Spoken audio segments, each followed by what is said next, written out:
La maladie de Huntington présente plusieurs symptômes physiques. Nous décrivons ici les plus fréquents.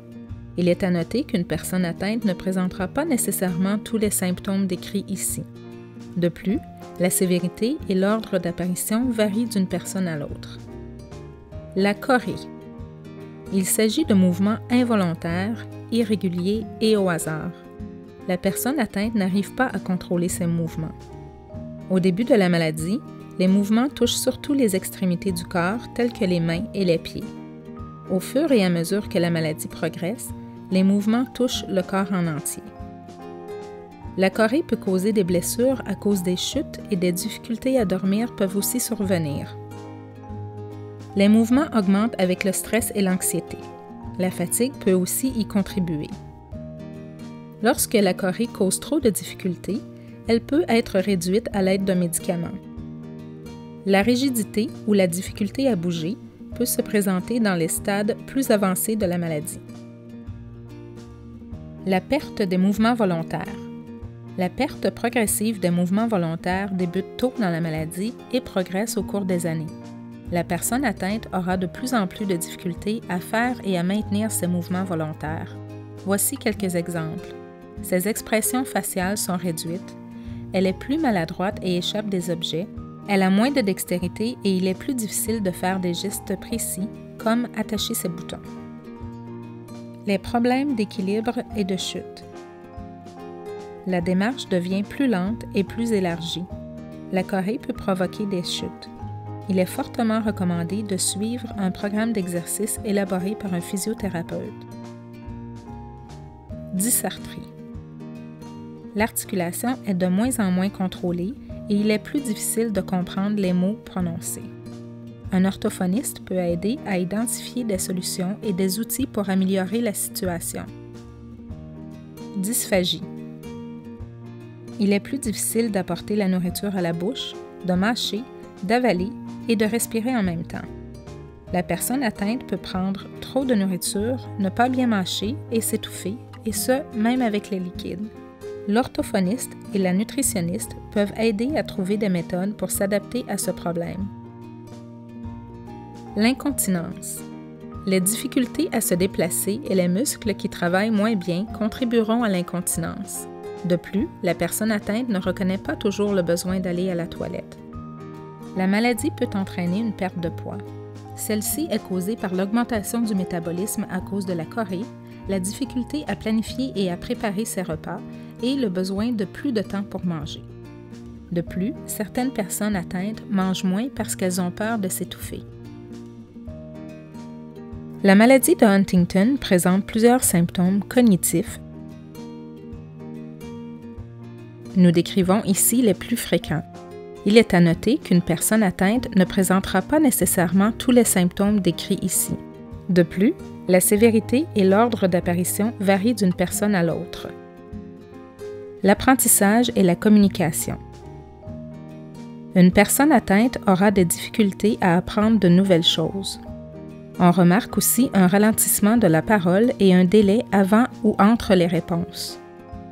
Elle a des difficultés à accéder à l'information qu'elle connaît déjà.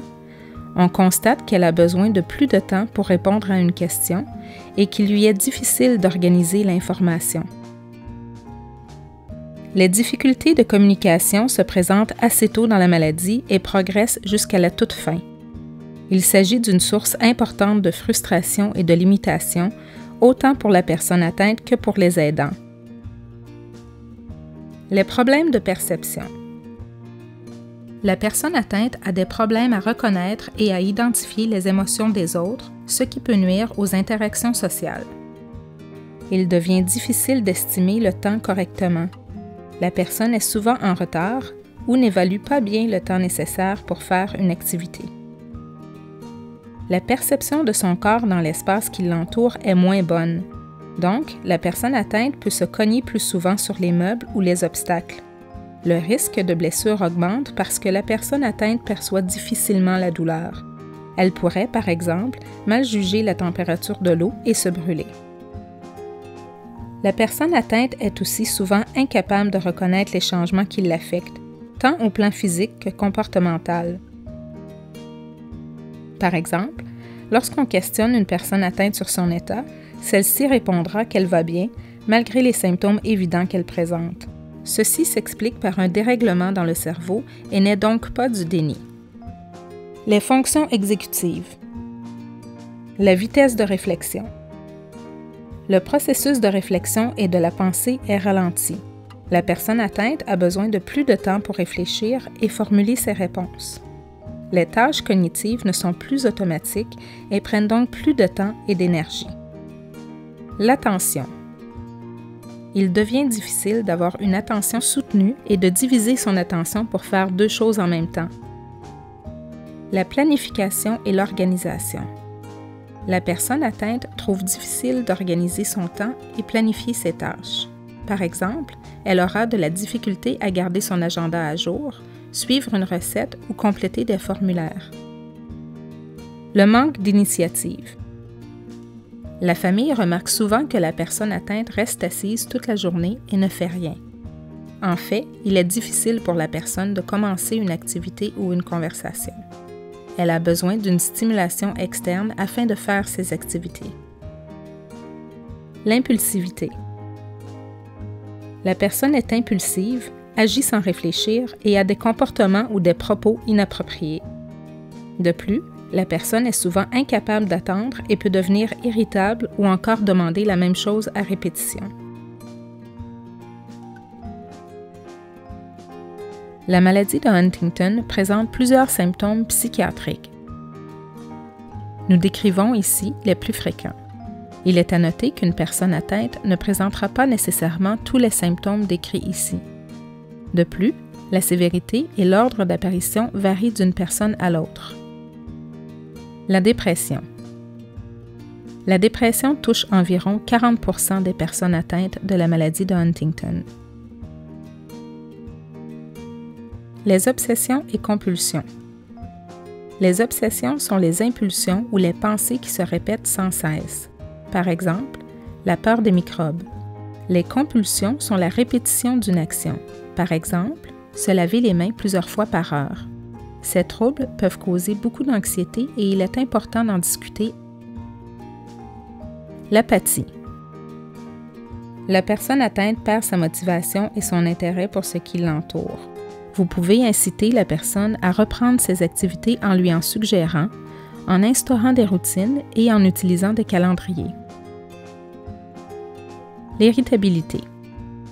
La personne atteinte perd le contrôle de l'expression et de l'intensité de ses émotions, ce qui peut créer des épisodes où elle devient soudainement explosive et colérique. Cette réaction peut être déclenchée par une difficulté à réaliser une activité ou une frustration face à une situation, mais il est aussi possible qu'il n'y ait pas de raison apparente.